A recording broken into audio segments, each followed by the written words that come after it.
Good morning, students. In the last video of class 12 business studies, we discussed the chapter number 7, that is directing. Under this chapter, we discussed what is directing, what are the importance of directing, and the most important things is the 4 elements of directing, that is supervision, motivation, leadership, and communication. Today we will move to the next chapter, the chapter number 8, that is controlling. You know what is the meaning of control? Control मतलब किसी चीज़ को अपने according measure करना.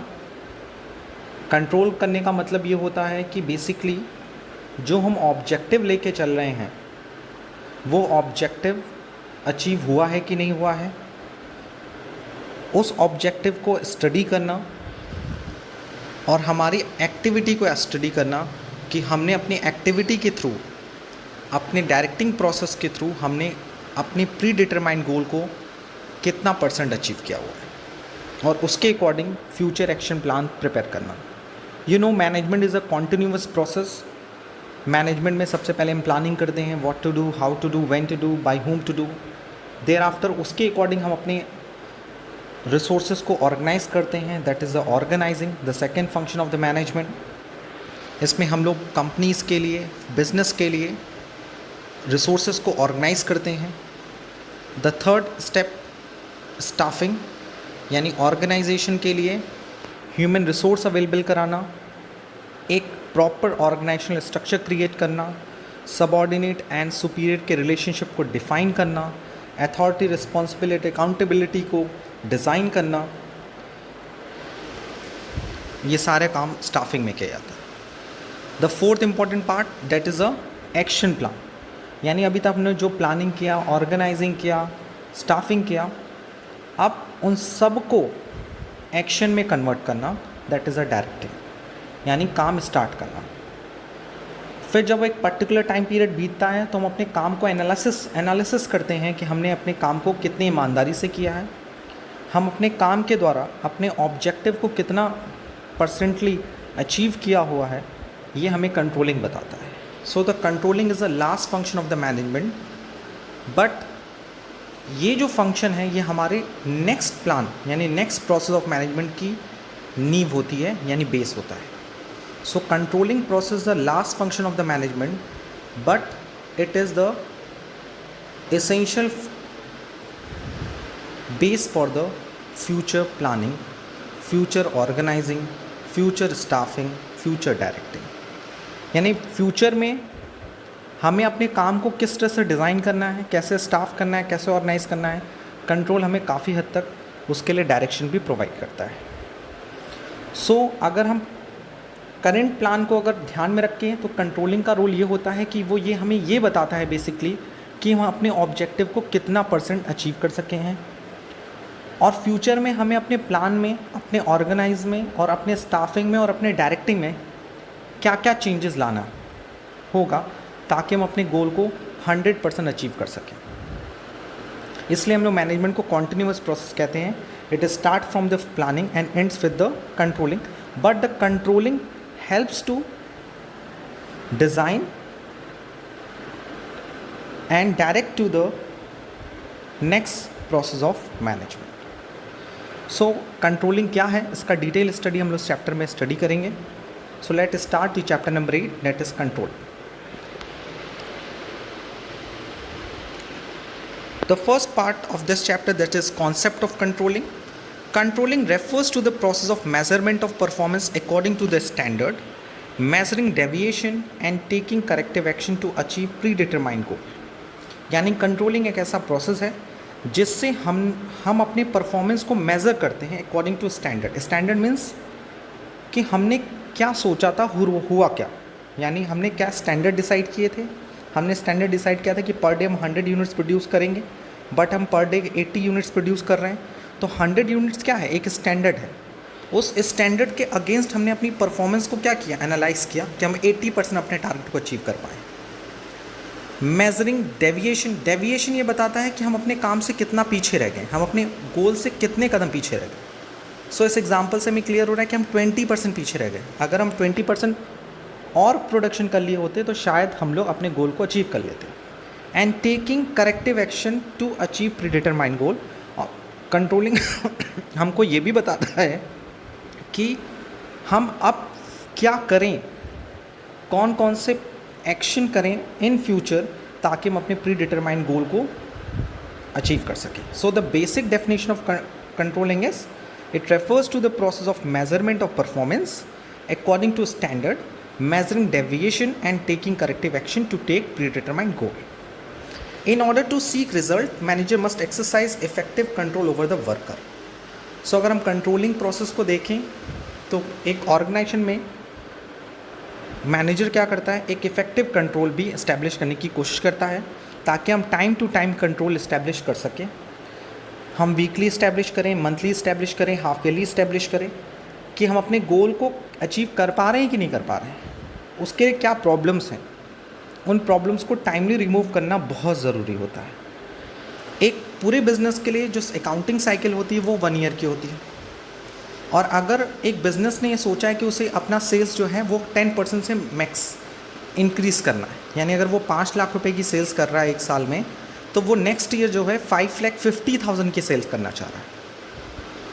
तो वो ऐसा नहीं है कि वो साल के अंत के रिजल्ट का वेट करेगा, वो क्वार्टरली, हाफ ईयरली अपने रिजल्ट को एनालिसिस करेगा कि वो अपने उस प्री डिटरमाइंड ऑब्जेक्टिव को अचीव करने में कितना सक्सेसफुल रहा है। अगर हम इसी तरह चलते रहे तो क्या हम at the end of the year अपने गोल को अचीव कर पाएंगे कि नहीं कर पाएंगे। Okay, so the controlling process जो है वो सिर्फ eight the end of the accounting year follow नहीं होता, बल्कि वो टाइमली अडॉप्ट होता है। हम टाइमली उस पर एनालिसिस करते हैं कि मेरा ग्राफ कैसा जा रहा है, क्या मेरा ग्राफ ऐसा इंडिकेट कर रहा है कि हम at the end of the accounting year अपने गोल को अचीव कर सकते हैं। जैसे सपोज़ अगर कंपनी को एक हफ्ते के अंदर 1400 यूनिट्स प्रोड्यूस करने हैं, यानी 7 डेज़ में उसके 1400 यूनिट्स प्रोड्यूस करने हैं, यानी पर डे उसे 200 यूनिट्स प्रोड्यूस करने हैं। ओके, यानी उसने टारगेट को क्या कर लिया, डे वाइज डिवाइड कर लिया। अब वो पर डे जब काम बंद होगा तो मैनेजर और वर्कर की एक मीटिंग होगी जिसमें ये डिसाइड होगा कि आज जो प्रोडक्शन हुआ है वो 200 यूनिट्स के इक्विवेलेंट है या नहीं। यानी वो पर डे 200 यूनिट्स का एनालिसिस किया जा रहा है कि आज 200 यूनिट्स प्रोड्यूस हुआ कि नहीं हुआ, मंडे को हुआ कि नहीं हुआ, ट्यूसडे को हुआ कि नहीं, वेडनेसडे को हुआ नहीं। यानी जो कंट्रोलिंग प्रोसेस है, आप इसको सिर्फ यही नहीं कह सकते हैं कि हम at the end of the week पता करेंगे कि हमने 1400 यूनिट्स प्रोड्यूस किया कि नहीं किया। हम अपने गोल को डिवाइड कर लेंगे और उस ट्रेंड से पता कर लेंगे कि हम अपने गोल को eight the end of the particular period हम अचीव कर पाएंगे कि नहीं कर पाएंगे। सो ये बात थोड़ी सी कंफ्यूजिंग आपके मन में रहती है कि कंट्रोलिंग हम कब करते हैं, एट द एंड नहीं। कंट्रोलिंग हम लोग उस समय करते हैं जैसा ऑर्गेनाइजेशन की डिमांड होती है। यहीं पर हम 2-2 दिन पे भी एनालिसिस कर सकते थे, 3-3 दिन पे भी कर सकते हैं, लेकिन मैंने सबसे शॉर्ट टर्म पीरियड चूज़ किया कि हर डे वाइज हम लोग अपने टारगेट को एनालिसिस करेंगे कि हमने अपने टारगेट को अचीव करने के लिए सही कदम उठाया कि नहीं उठाया। It is a best example for the controlling. So we can say कि कंट्रोलिंग एक ऐसा प्रोसेस है जो ऑर्गेनाइजेशन को हेल्प करता है कि वह अपने गोल को 100% अचीव कर सके विथ इफेक्टिवनेस, विथ एफिशिएंसी, यानी complete the work on time as well as maximum utilization of resources and minimizing the wastage. Okay, ये सारे गोल्स हमारे मैनेजमेंट के हैं और सारे गोल्स को हम अचीव करते हुए कंट्रोलिंग प्रोसेस को फॉलो अप करते हैं। So according to Kuntz and O'Donnell, what is the definition of the controlling? Managerial control implies the measurement of accomplishment goal against the standard and correction of deviation to assure attainment of objective according to plans. यानी इनकी definition भी यही लगभग हमें इशारा कर रही है कि मैनेजरियल कंट्रोल जो है वो हमें ये बताता है कि हम अपने स्टैंडर्ड के अकॉर्डिंग हमने अपने एक्चुअल वर्क को कितना मेज़र किया है और उसके अकॉर्डिंग हमारा डेविएशन क्या है, यानी हम कितने पीछे। डेविएशन का मतलब होता है स्टैंडर्ड लेस एक्चुअल परफॉर्मेंस, यानी standard goals minus actual performance. Standard जैसे 1 डे का था 200 यूनिट्स और हम एक्चुअल कर रहे हैं मान लीजिए 150, तो अभी भी हम पर डे 50 यूनिट से पीछे चल रहे हैं। मैच का ही देख लीजिए, एक टीम को 20 ओवर्स में 120 रन चाहिए, यानी पर ओवर से 6 रन चाहिए। कैप्टन ने डिसाइड किया कि हम 5-5 ओवर का कंट्रोलिंग इस्टेब्लिश करेंगे। हर 5 ओवर में देखेंगे कि हम अपने प्री डिटरमाइंड गोल से कितना दूर है, यानी उसे हर 5 ओवर में, अगर आप खुद एनालिसिस करेंगे, आप क्रिकेट के बारे में जानकारी रखते होंगे तो आपको पता होगा कि अगर हम हर 5-5 ओवर को डिवाइड कर दें तो हमें हर 5 ओवर में कितनी ज़रूरत होगी, 30 रन की ज़रूरत होगी। यानी captain and the other team member her 5 over में अपने स्कोर कार्ड को देखेंगे कि हम 5 ओवर में 30 रन बना पा रहे हैं कि नहीं बना पा रहे हैं। अगर वो 30 रन से ज़्यादा बना रहे हैं तो अच्छी बात है, अगर वो 30 रन से कम बना रहे हैं तो उनके लिए वार्निंग सिग्नल है। सो डेविएशन हम ऐसे पता करेंगे कि हमारा एक्चुअल गोल क्या है और हम कितना उससे पीछे चल रहे हैं, ताकि eight the end of the 20th over, 20 over के अंत में हम अपने गोल को अचीव कर लें। ऐसा ना हो कि हम अपने गोल को अचीव ना कर पाएँ। Okay, so eight the end of the concept and definition, we can say controlling refers to the process of measurement of performance according to standard, measuring deviation, taking corrective action to achieve predetermined goal. Now we will move to the nature of controlling. Following are the eminent features of controlling that describe its nature. The first one is goal oriented process. Since controlling ensures that an organization resources are effectively and efficiently utilized for the achievement of goal, it is regarded as goal-oriented process. Controlling के अगर हम nature या features की बात करें तो क्या controlling गोल oriented process नहीं है? यस है। वाई? बिकॉज हम इसमें किसके बारे में बात कर रहे हैं? We are talking about the predetermined goal, कि हम अपने प्री डिटरमाइंड गोल को अचीव करने के लिए में सक्सेस हुए हैं कि नहीं। सो basically controlling focus on the goal, so the controlling process totally focus on the goal. So we can say कि controlling established the control over our activity to determine the actual performance against a standard and calculate deviation and taking corrective action. So we can say कि controlling का जो पूरा focus होता है वो गोल पे होता है कि हम अपने गोल को अचीव कर पाएंगे कि नहीं कर पाएंगे। The second one is pervasive. At the same time controlling is perform by all level, all types of manager, all managers and as well as all types of form, that is middle level, lower level and middle top level, as well as profit organization, not for profit organization, as well as in the household and the sports also. Controlling हर जगह applicable है, so controlling is a pervasive. The third one is continuous.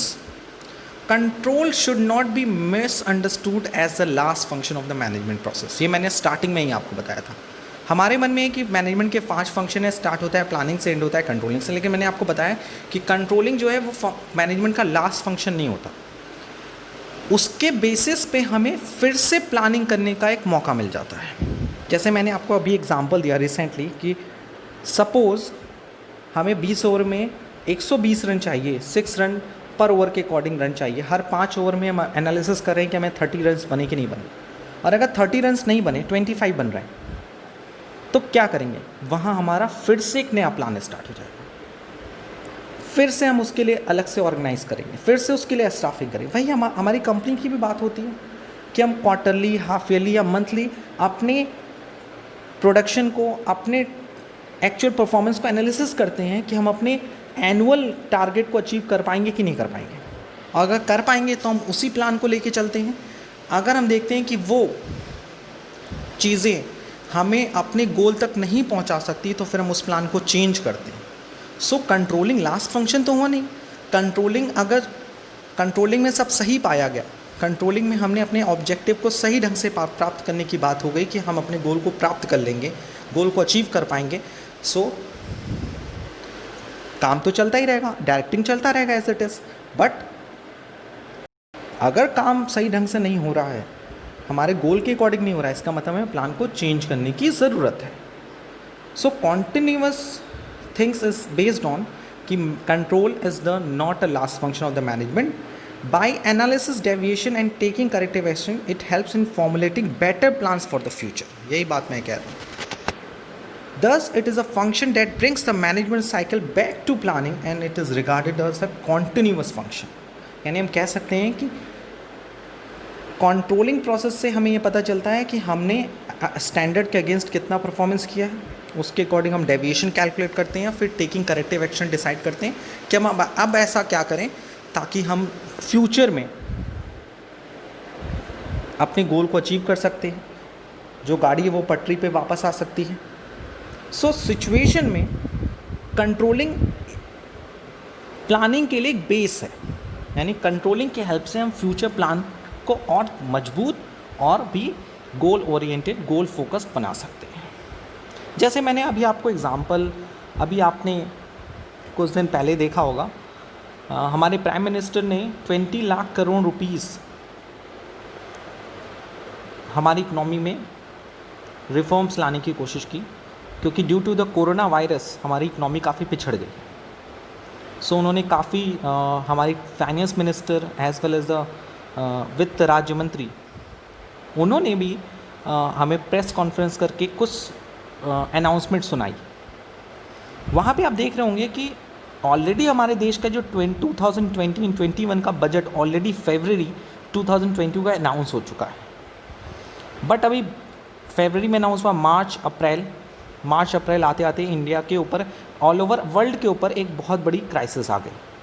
सो उन्होंने फिर 3 महीने 4 महीने के अंदर ही उन्होंने फिर से बजट डिज़ाइन किया, एडिशनल बजट डिज़ाइन किया कि इस कोरोना के कारण जो भी हमारी इकनॉमी ख़राब हो गई है, डिस्ट्रॉय हो गई है, हमें उसे फिर पटरी पे लेकर आना है. सो हमने सोचा क्या था, हुआ क्या. फैक्टर्स तो कुछ भी हो सकते हैं, कंट्रोलेबल हो सकते हैं, अनकंट्रोलेबल हो सकते हैं. तो ये जो फैक्टर्स हमारे देश में हुए वो तो कैसे फैक्टर्स हैं, अनकंट्रोलेबल.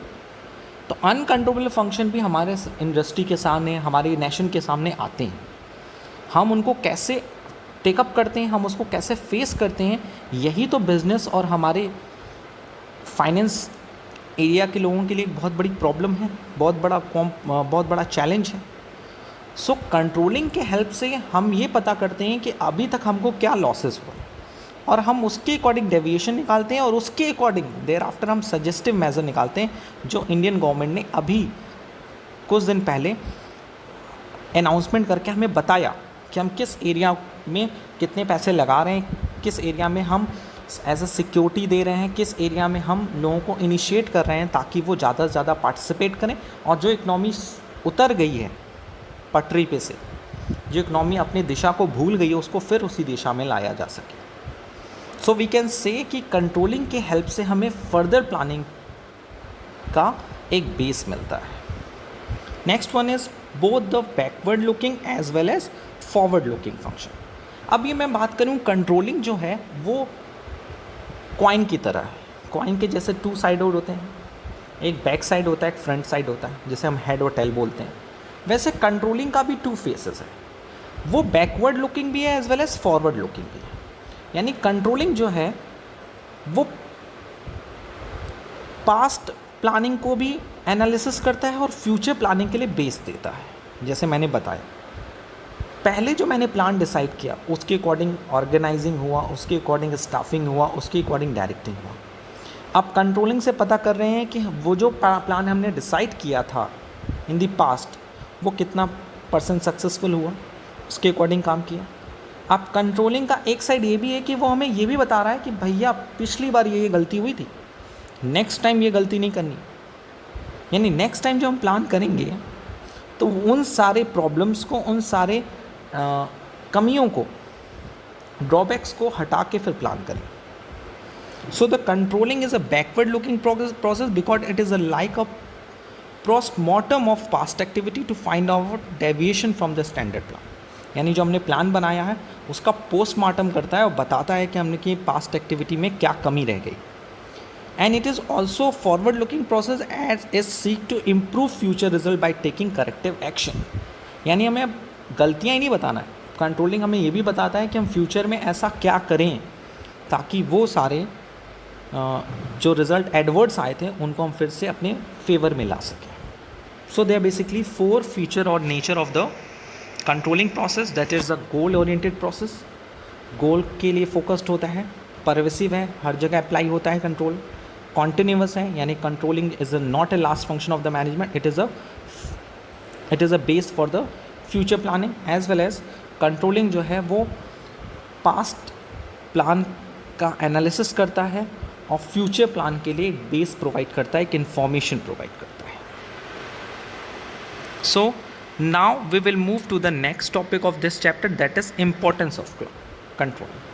अब इतना कुछ डिस्कशन होने के बाद मुझे नहीं लगता है कि कंट्रोलिंग की इम्पोर्टेंस या सिग्निफिकेंस आपको पता नहीं चली, लेकिन इन सारे सिग्निफिकेंस को हम कुछ वर्ड्स में, कुछ हेडिंग्स में आपके सामने प्रेजेंट करने जा रहे हैं. Controlling is an indispensable function of management due to the following reason. The first one, accomplishing organizational goal. It measures progress towards the organization goal and find out deviation. In the absence of control system, activity may not be carried out according to plan. Thus, we can say it guides the organization and keep it on the right track so that it can attain its goal. पहला point तो एकदम वही है जो मैं बार बार repeat कर रहा हूँ. अगर कंट्रोलिंग नहीं होता तो क्या हमें पता चलता कि हमारा जो काम है, हमारा जो परफॉर्मेंस है वो सही ट्रैक पे चल रहा है कि नहीं चल रहा है, हम अपने ऑर्गेनाइजेशन गोल से कितना दूर हैं, हम अपने एक्टिविटी में क्या चेंजेस लाएं जिससे हम अपने ऑर्गेनाइजेशन गोल के और करीब आ जाएं. Okay. The second was judging accuracy of standard. तो an effective control system, manager can easily judge the accuracy of standard.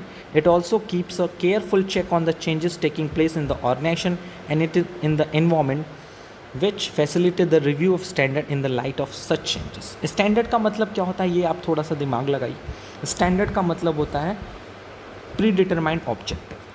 हमने जो पहले से ऑब्जेक्टिव डिसाइड किया है उसकी एक्यूरेसी को भी चेक करता है कि हमने जो कुछ स्टैंडर्ड बनाए थे, जो कुछ हमने ऑब्जेक्टिव बनाए थे वो सिर्फ और सिर्फ एक इमेजिनेशन था कि रियलिस्टिक था.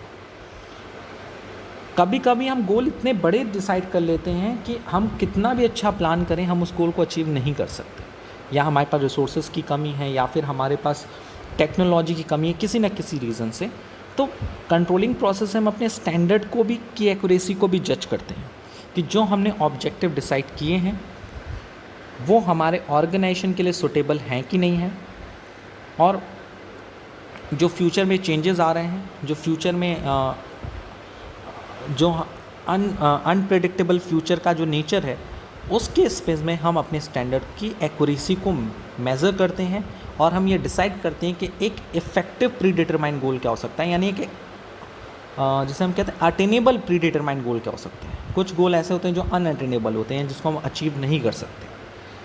The third one, making efficient use of resources. ये तो एकदम क्लियर है कि कंट्रोलिंग की हेल्प से हमें पता चलता है कि हमने अपने रिसोर्सेज को कितना अच्छे से यूज़ किया है, कितना वेस्ट किया है, कितना स्पॉइल किया है.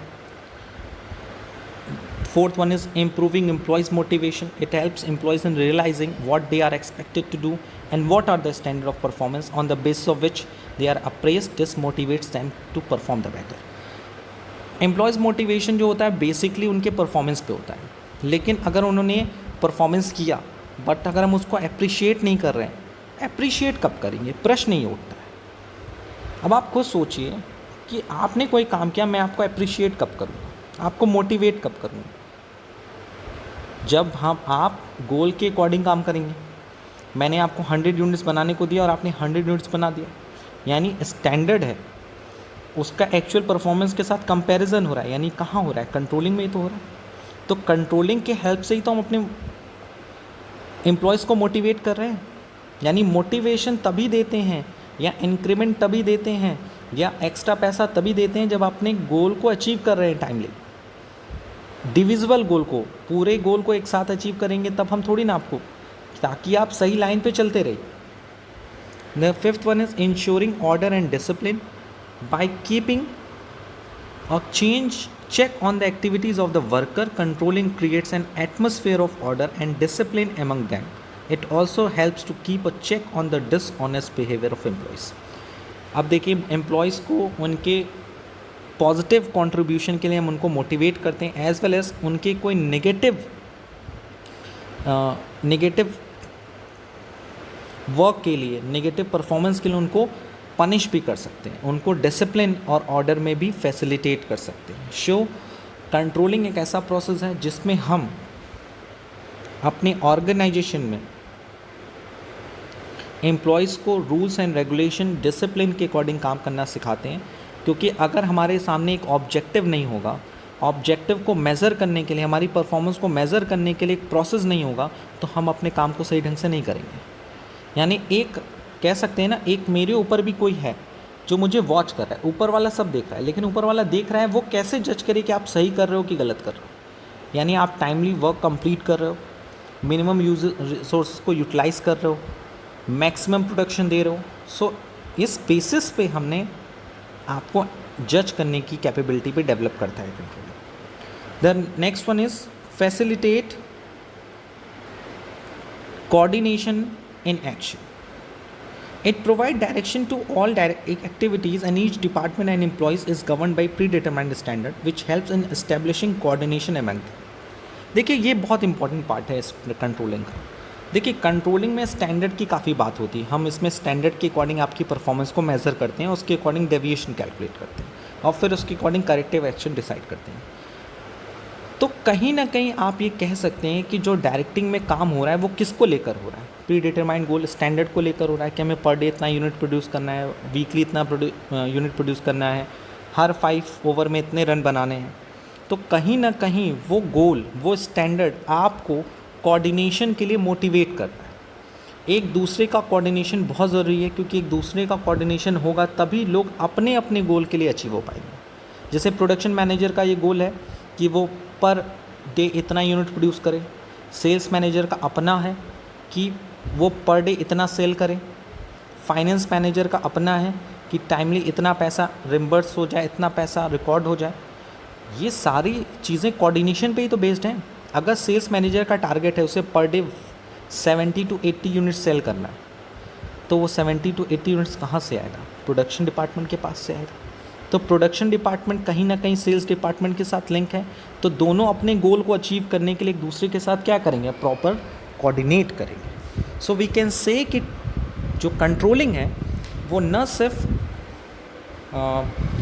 एम्प्लॉयज़ को मोटिवेट करता है, बल्कि वो एम्प्लॉयज़ को कहीं ना कहीं डिसिप्लिन और ऑर्डर के अंदर काम करने के लिए फोर्स करता है, एज वेल एज वो सारे एम्प्लॉयज़ के बीच में कोऑर्डिनेशन क्रिएट करने में भी हेल्प करता है. सो that is a few importance of the controlling process, that is accumulation organization goal, judging accuracy of standard, making efficient use of resources, and improving employees motivation, ensuring order and discipline, and facilitating coordination in action. So आज के इस video में हम लोगों ने basically ये study किया कि कंट्रोलिंग क्या है एंड कंट्रोलिंग की क्या डेफिनेशन है, कंट्रोलिंग के क्या नेचर है, यानी उसकी क्या क्या फीचर्स हैं. और वी कैन सी डैट आज के इस वीडियो देखने के बाद आप ये ज़रूर कहेंगे कि management is a continuous process and controlling is not a last function of the management. It is a base for the future planning, future management. अगर हम फ्यूचर में किसी एक्टिविटी को मैनेज करना है, किसी गोल को अचीव करना है, तो जो पास्ट एक्सपीरियंस है कहीं ना कहीं हमें उसे फ्यूचर प्लान को डिसाइड करने में काफ़ी हेल्पफुल करते हैं. ओके, सो आई होप कि आज का जो वीडियो है वो आपको काफ़ी हद तक समझ में आया होगा. But in case of any doubt regarding this chapter, this topic, that is concept of controlling, definition of controlling, nature and characteristics of controlling, importance of controlling, so please ask me in the online classes as well as in the WhatsApp group.